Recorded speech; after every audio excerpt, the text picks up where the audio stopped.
Bom, gente, estou aqui de volta no YouTube. Dessa vez vou fazer um videozinho sem falar de pandemia, porque eu estou querendo escapar do tema um pouco, descansar um pouco a cabeça, me alienar um pouco e cuidar do equilíbrio emocional, que a coisa está ficando pesada aqui. Então resolvi fazer um vídeo falando um pouco sobre o efeito Dunning-Kruger, a síndrome do impostor e a cosmologia. Para quem não conhece, uma explicação rápida do que é efeito Dunning-Kruger. Dois psicólogos lá no século XX, um chamado Dunning e outro Kruger, daí vem o nome, eles resolveram confirmar, na verdade fizeram uma série de estudos para confirmar algo que já se suspeitava, e pegaram vários estudantes de várias áreas e aplicavam para eles testes de conhecimento de várias áreas e também pediam uma estimativa desses estudantes do quanto eles sabiam sobre esse conhecimento. E depois comparavam a nota com a estimativa deles. E eles chegaram num fenômeno curioso. E a iPad que não para de bipar. Num fenômeno curioso. Deixa eu silenciar o meu iPad aqui. Mais carinho na gata. Chegaram num fenômeno curioso que perceberam que as pessoas que são bastante ignorantes sobre algum assunto normalmente têm confiança para falar coisas sobre esse assunto. Um exemplo clássico que a gente pode citar, que é o que eu mais lidei na minha vida, por exemplo, criacionistas adoram se sentir com segurança, com firmeza e com certeza para falarem de biologia e de evolução. Mas isso não só nesses campos de negacionismo, em vários campos de conhecimento. É um fenômeno comum da psicologia humana. Quando a gente realmente não conhece acerca de um tema, a gente sequer entende o problema, sequer entende quais são as questões a serem colocadas, e com isso, as opiniões que a gente tem tiradas do próprio rabo, a gente tem muita certeza e convicção sobre ela. E há o efeito inverso, um pouco mais suave, não tão significativo, que é a chamada síndrome do impostor, que é quando alguém se torna especialista em uma área e acaba conhecendo toda a problemática daquela área, tudo que nós ainda não conhecemos sobre aquela área, e ele começa a ter insegurança para falar que ele é um especialista. Isso é bastante comum, por exemplo, eu vejo muito isso na área da filosofia, onde quase nunca uma pessoa que realmente estuda filosofia se define como filósofo. Ele gosta de falar que é professor de filosofia, bacharel em filosofia, mas raramente fala que é filósofo. Mas isso acontece muito em áreas científicas, por exemplo, onde você pode pegar um artigo científico, se você for ler um artigo científico, normalmente vai estar lá escrito: os dados apontam que mais estudos são necessários para confirmar X.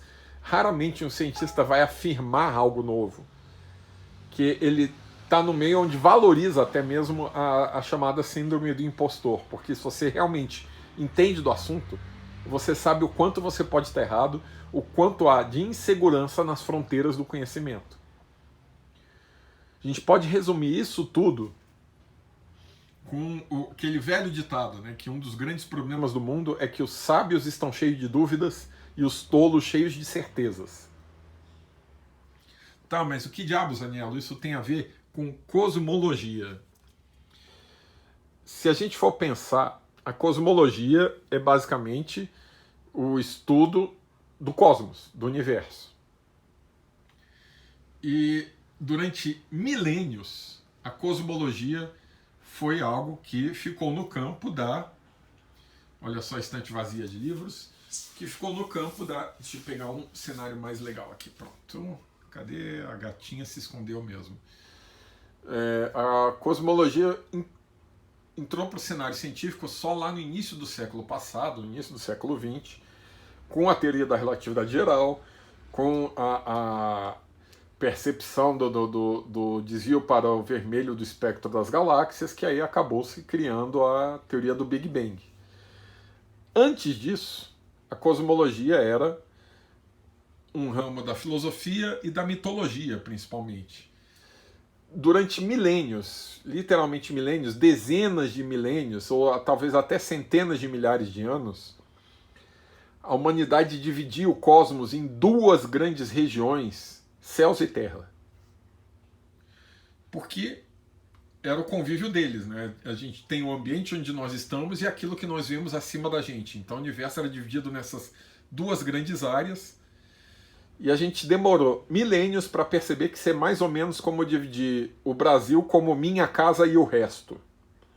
Sendo que, na verdade, a minha casa é muito menor no caso do universo ali, né? Além disso, a gente chamava de terra algo que era muito menor do que a gente chama de planeta Terra hoje. Só aquela crosta e atmosfera inferior que nós convivemos com ela, aquela Terra. A gente não tinha ideia, por exemplo, que a Terra, se a gente for pegar uma colherada randômica da Terra, a gente vai pegar quase certamente um pedaço de magma. Aquilo que nós pensamos como Terra quando falamos em céus e Terra é a crosta. Só a biosfera, a parte especial da crosta, e a parte inferior da atmosfera, que é uma misériazinha.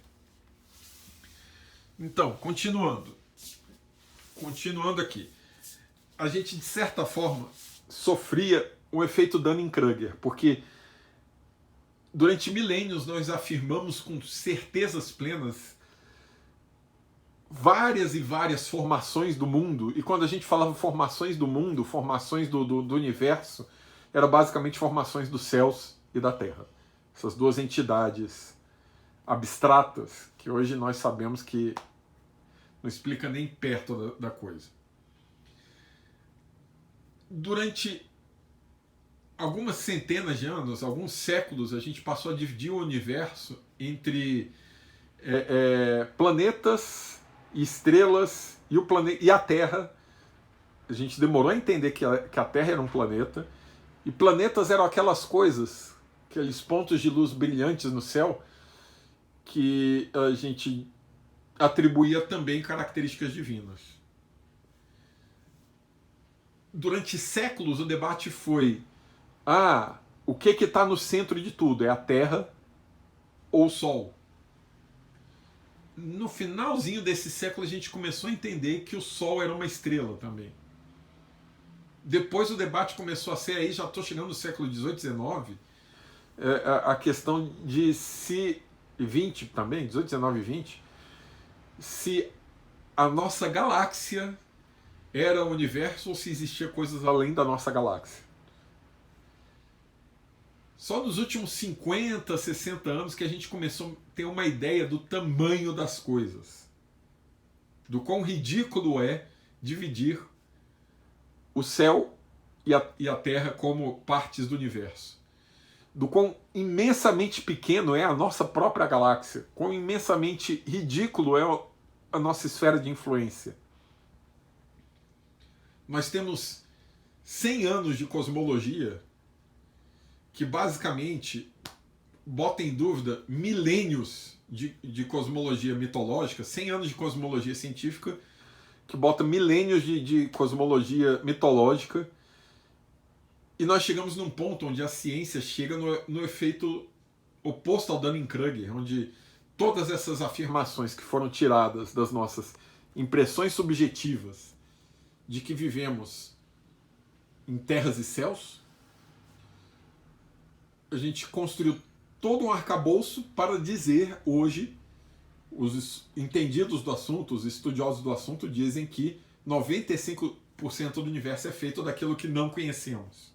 Matéria escura e energia escura. Que basicamente são dois nomes bonitinhos que a física dá para eu não sei bem o que é e eu não tenho a menor ideia do que seja.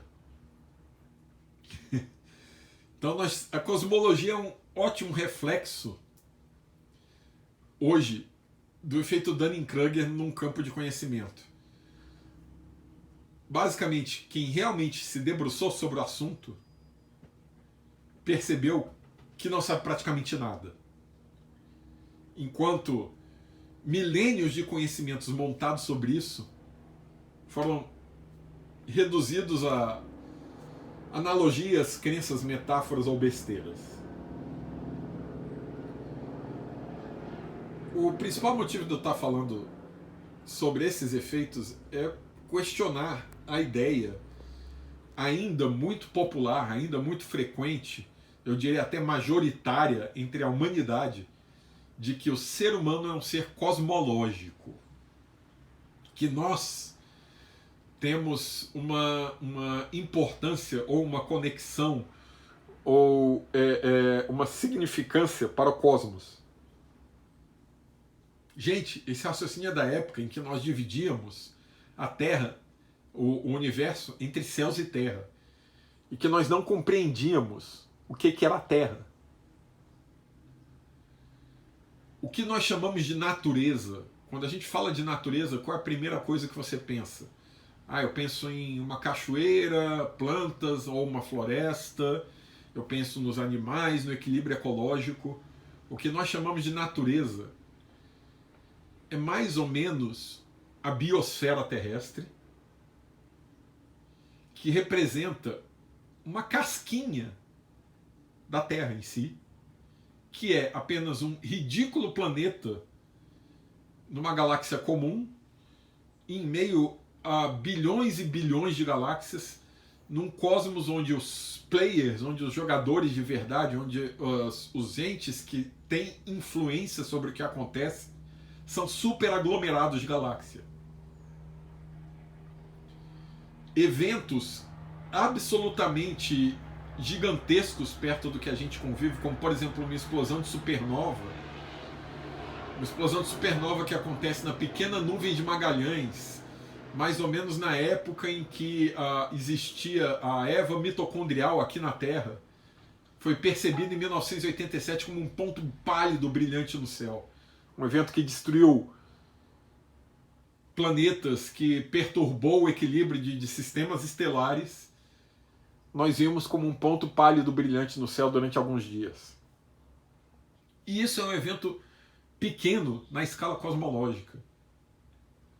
Nós queremos nos pensar como seres cósmicos, sendo que a humanidade é um evento de 2 milhões de anos, se muito, se nós pegarmos o gênero Homo como a história da humanidade, num universo de bilhões e bilhões de anos.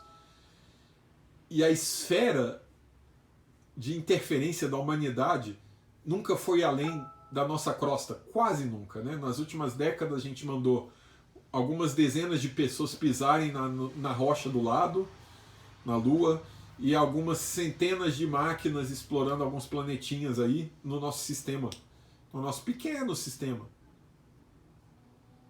Quando nós falamos de cosmos, gente, quando nós falamos de universo, nós não estamos falando de humanidade, nem da natureza que nós estamos pensando. Quando a gente fala de natureza, quando a gente pensa na natureza como aquilo que existe no mundo físico,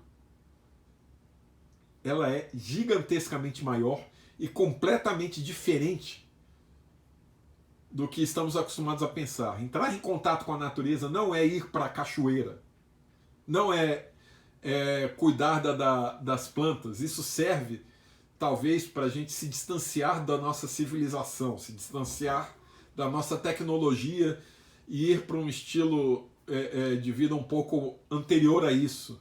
Mas a natureza em si, se for pegar a natureza do planeta, a natureza típica do planeta é um pedaço de magma. Se for pegar a natureza do nosso sistema solar, a natureza típica do sistema solar é o espaço interplanetário, que é basicamente um átomo aqui, um acolá e um bando de radiação. Se a gente for pensar no espaço galáctico, na natureza galáctica, é o espaço interestelar que domina, nuvens de gases, uma estrelinha aqui, outra ali, mais espalhadas do que fãs do Restart hoje, sei lá. Nossa, Restart eu desenterrei. Se a gente for pegar em termos galácticos, a coisa fica muito mais exótica. Nós temos como grandes entes que interferem no universo buracos negros e aglomerados de galáxias. E o vazio intergaláctico. Isso é o cosmos típico. aquele macaco pelado que vive na crosta da Terra, ele não é um ser cósmico, ele é um ser crostiano de um planetinha. A gente tem que ter consciência disso e tem que ter consciência de que não, as nossas experiências individuais, aquilo que nós percebemos, que nós sentimos, que nós nos emocionamos com, que nós nos importamos, em que nós vivenciamos, aquela experiência que você teve com seu amigo, com seu guru, com seu whatever, é algo da esfera da época que a gente chamava o cosmos de terras e céus, céus e terras. E que uma vida humana, ou a humanidade como um todo, é apenas um leve piscar de olhos no meio de uma multidão de eventos. Então, por favor, ao tentar pensar o ser humano como um ser cósmico, perceba que você está cometendo o efeito Dunning-Kruger.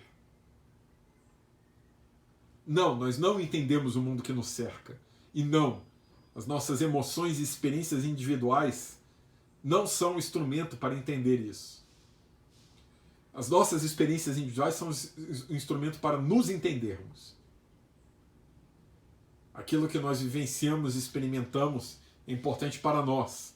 A biosfera terrestre é algo extremamente importante para nós, porque é a nossa casa, porque é o nosso ambiente, porque nós dependemos dela. A natureza que os ecólogos defendem é o nosso apartamento no meio de um universo gigantesco. Nós precisamos dele, mas não é a natureza no sentido amplo, não é o cosmos no sentido amplo. Nós não somos seres cosmológicos. E nós não entendemos de cosmologia, nem mesmo os maiores especialistas, que hoje nos alertam com sua síndrome de impostor, nos alertam que não entendem nada.